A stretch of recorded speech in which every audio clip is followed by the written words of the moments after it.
इस वीडियो में हम लोग क्लास 8 भूगोल हमारी दुनिया किताब का चैप्टर 1 का क पढ़ने वाले हैं, जिसका नाम है भूमि, मृदा एवं जल संसाधन।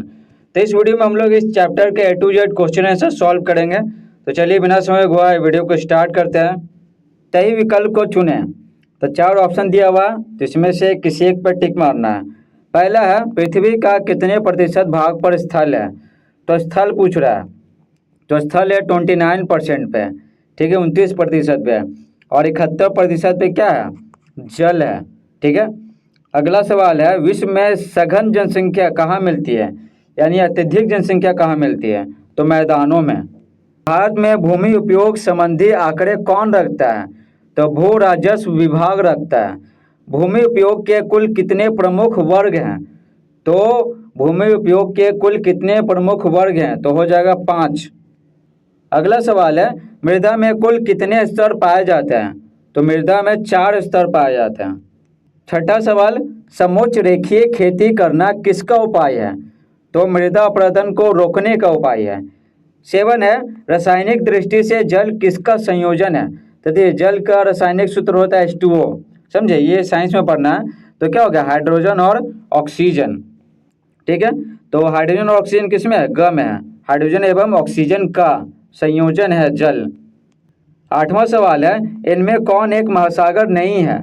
तो हो जाएगा अंटार्कटिक, ठीक है, ये एक महादेश है जहाँ पर बहुत ही बर्फ रहता है।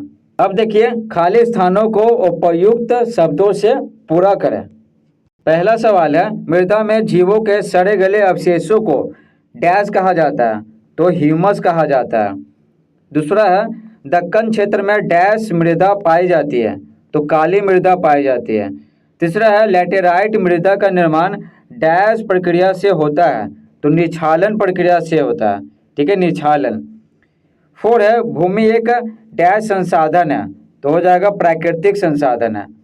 महासागरों में जल का डैश प्रतिशत भाग पाया जाता है, यानी खारा जल कितना प्रतिशत होता है महासागरों में, ठीक है। तो 97.3% है, 97.3%। तीसरा सवाल देखिए निम्नलिखित प्रश्नों के उत्तर दें अधिकतम 50 शब्दों में, ठीक है, अधिकतम 50 शब्दों में, 50 से ज़्यादा नहीं रहना चाहिए, कम कितना भी हो सकता है।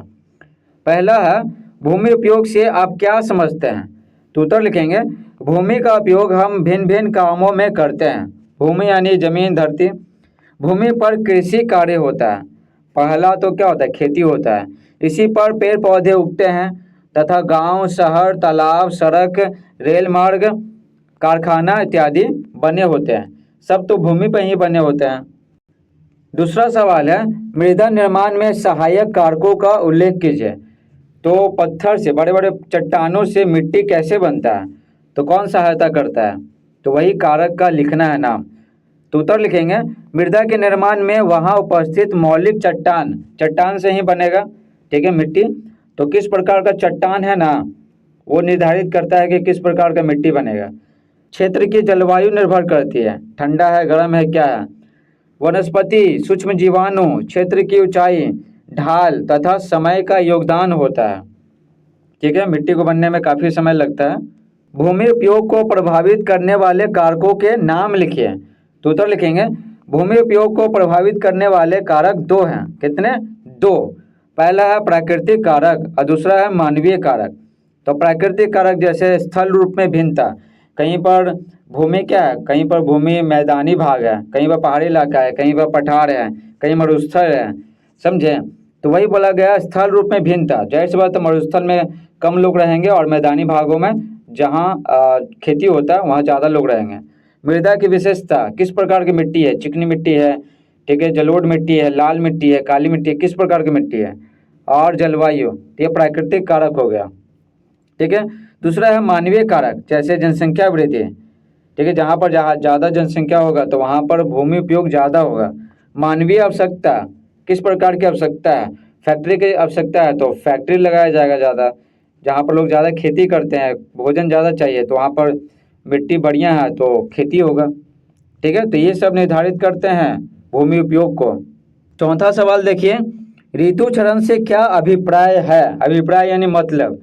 तो उत्तर लिखेंगे जब चट्टानें समय के साथ टूटकर अपने ही स्थान पर टुकड़ों के रूप में बिखरने लगती हैं तो उस प्रक्रिया को ऋतु क्षरण कहते हैं।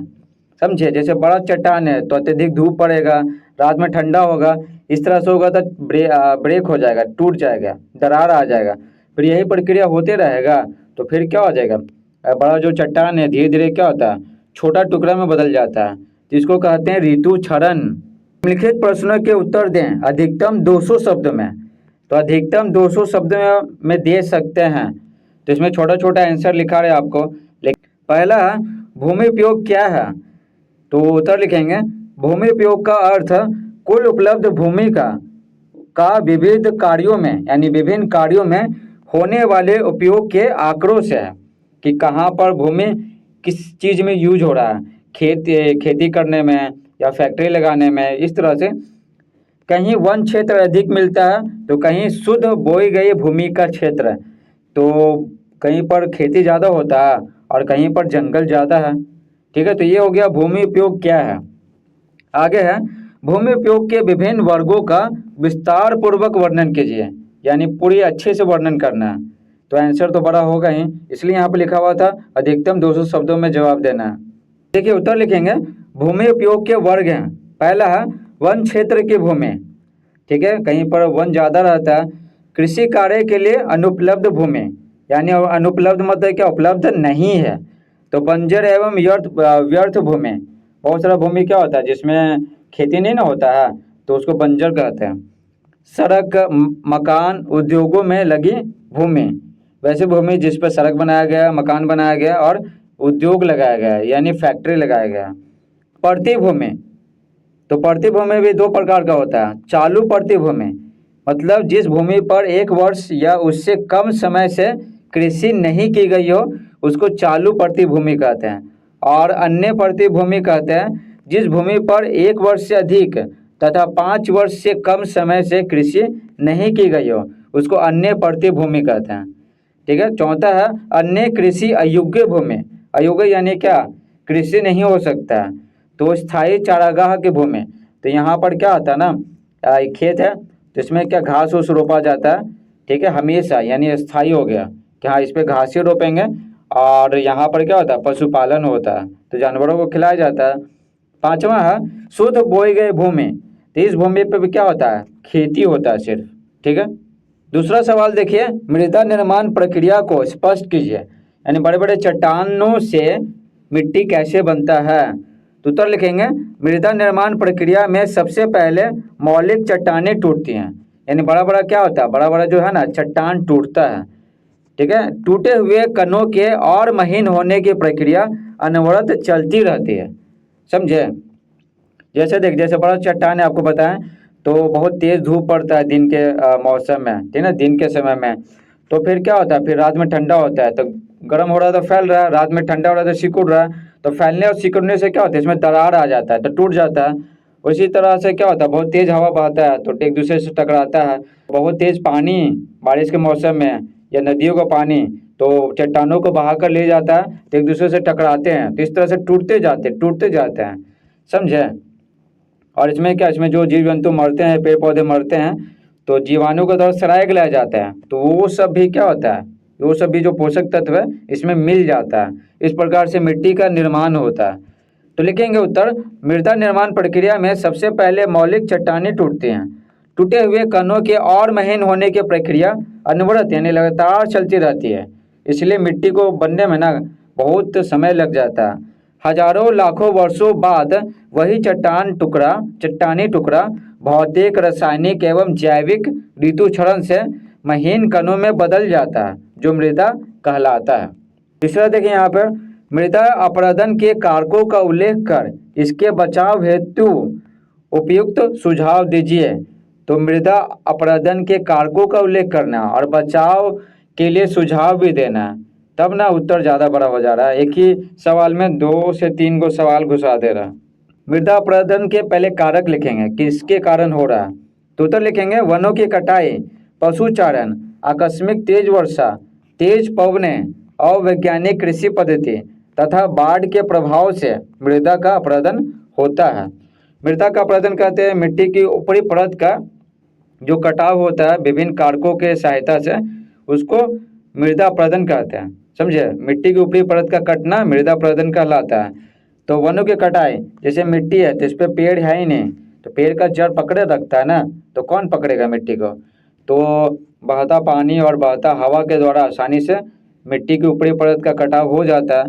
पशु चारण, जैसे ये खेत है तो घास उस उगा हुआ रहता है, तो उसका जड़ पकड़े हुए रखता है, मिट्टी को बहने से रोकता है। लेकिन पशुओं को चराते हैं ना, तो सब घास क्या खत्म हो जाता है, उनके पैरों के द्वारा कुचल दिए जाते हैं बहुत सारे घास, तो कुछ है ही नहीं खेत में, तो क्या होता है, तो मिट्टी का कटाव होता है। ठीक है, आकस्मिक तेज वर्षा, बहुत तेज बारिश हो गया, बहुत तेज पवन बहने लगा। ठीक है, तो ये सब कारक हैं। उसके बाद बोल रहा था कि बचाव का उपाय भी बताइए, तो उत्तर लिखेंगे मृदा अपरदन के बचाव हेतु निम्न उपाय करने पड़ेंगे। ठीक है, क्या उपाय करने पड़ेंगे? पर्वतीय क्षेत्रों में समोच्च रेखी खेती करना। तो देखिए तस्वीर में किस प्रकार से पर्वतीय क्षेत्रों में समोच्च रेखी खेती होता है, देख रहे हैं कैसे खेत को जोता हुआ है। ठीक है, इससे क्या होता है, मिट्टी का कटाव बहुत ही कम होता है। दूसरा है पर्वतीय ढलानों पर वृक्षारोपण करना। पेड़ लगाते हैं ना, तो पेड़ का जो जड़ है ना वो मिट्टी को पकड़े रखता है। और तीसरा है बंजर भूमि पर घास लगाना। बंजर भूमि है, घास लगा देंगे तो घास क्या करेगा, घास का जो जड़ है मिट्टी को पकड़े रखेगा, तो मिट्टी का कटाव नहीं होगा। चौथा है फसल चक्र तकनीक को अपनाना। फसल चक्र मतलब क्या होता है ना, एक बार जो फसल उगा है, जैसे मान लेते हैं कि धान उगा, धान के बाद दाल उगा देंगे। ठीक है, तो सिर्फ अनाज नहीं उगाएंगे, बदल बदल के उगाएंगे। पांचवा है खेती के वैज्ञानिक तकनीक को अपनाना। चौथा देखिए जल प्रदूषण के कारणों का उल्लेख कर इसे दूर करने के उपायों का वर्णन कीजिए। जल प्रदूषण के कारण भी बताना है और दूर करने के उपाय भी बताना है। तो इस प्रश्न में भी दो गो सवाल आ गया। तो उत्तर लिखेंगे जल प्रदूषण के निम्न स्रोत हैं। पहला क्या है, घरेलू कूड़ा करकट, सब है ना घरेलू कचरा फेंक देते हैं। दूसरा है औद्योगिक अपशिष्ट पदार्थ, तो उद्योगों से निकलने वाला जो अपशिष्ट पदार्थ है उससे भी जल प्रदूषण होता है। नगरीय क्षेत्रों का दूषित जल, जो बड़े बड़े शहर है नगर है ना, तो नालों के माध्यम से है ना उनका गंदा पानी नदियों में छोड़ दिया जाता है। परिवहन एवं यातायात दुर्घटनाएं, मान लेते हैं कि ये क्या समुद्र है, तो बड़े बड़े पानी के जहाज की सहायता से ना दूसरे देशों से पेट्रोल डीजल ये सब आता रहता है, तो कभी दुर्घटना हो जाता है ना, तो पेट्रोल डीजल क्या होता है, पानी में मिल जाता है, इससे क्या हो जाता है, प्रदूषण हो गया। अब देखिए जल प्रदूषण को दूर करने के निम्नलिखित उपाय करना चाहिए। उपाय भी पूछ रहा था, तो पहला लिखेंगे नदियों तालाबों में अपशिष्ट पदार्थों को डालने पर प्रतिबंध लगाना। तो नदी तालाब में अपशिष्ट पदार्थ नहीं डालना है। ठीक है, कूड़ा करकट नहीं डालना है। ख है नदी में साबुन शैम्पू आदि का उपयोग करके नहीं नहाना चाहिए। ठीक है, साबुन शैम्पू क्या है, रसायन होता है ना। खेतों में बहुत ही कम कीटनाशकों का इस्तेमाल करना चाहिए। जैसे एक फसल है, ठीक है, और पास में क्या, पास में तालाब उलाब है, तो कीटनाशक इस्तेमाल करते हैं ना, तो ये क्या है, सिंचाई के जल के साथ क्या होता है, पास के तालाब में चला जाता है और उसको प्रदूषित कर देता है। तो बोला गया खेतों में बहुत ही कम कीटनाशकों का इस्तेमाल करेंगे, जितना जरूरत है उतना ही। घ है मृत पशुओं को नदी में नहीं बहाना चाहिए। गांव में देखते हैं ना कि कोई पशु मर जाता है ना, तो उसको नदी में बहा देते हैं, तो फिर वो सड़ने गलने लगता है ना, तो जल को प्रदूषित कर देता है। पांचवा सवाल देखिए जल संकट क्या है, जल संकट के लिए जिम्मेवार कारकों का उल्लेख कर इसे दूर करने के उपायों का विवरण दीजिए। इसमें भी दो सवाल है, जल संकट क्या है और क्या करना है, जिम्मेवार कारक कौन है और उपाय बताना। इसमें तो दो नहीं तीन सवाल है। तो देखिए पहला क्या, जल संकट किसे कहते हैं, तो उत्तर लिखेंगे प्रयोग में लाए जाने वाले जल की कमी को जल संकट कहते हैं।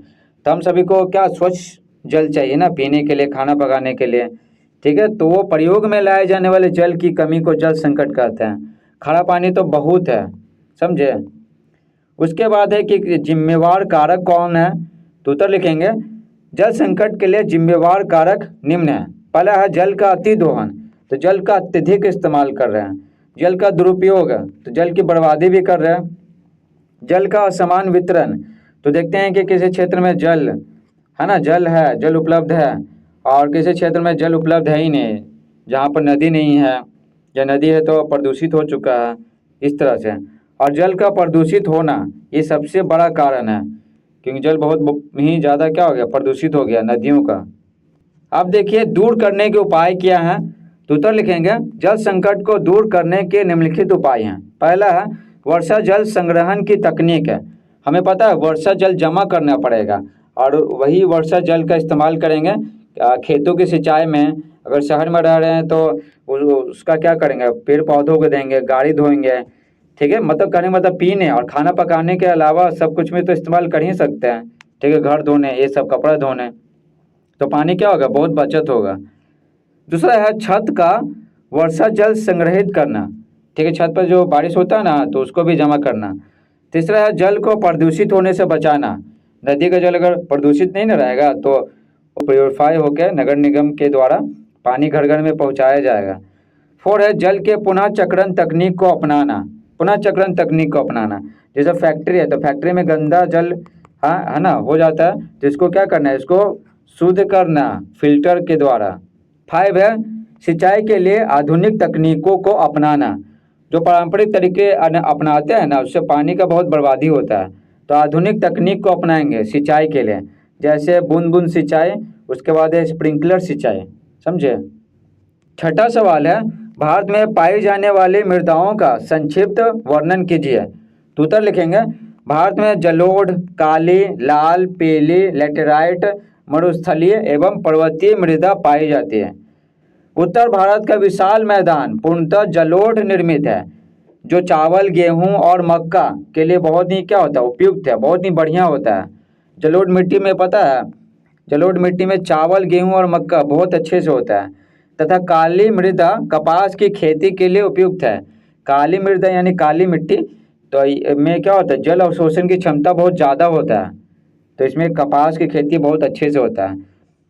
लाल एवं पीली मृदा प्राय द्वीपीय पठार में पाई जाती है। भारत का जो ऐसा वाला भाग है ना जिसको बोलते हैं प्राय द्वीपीय पठार, 3 इलाकों में लाल एवं पीली मिट्टी मिलती है।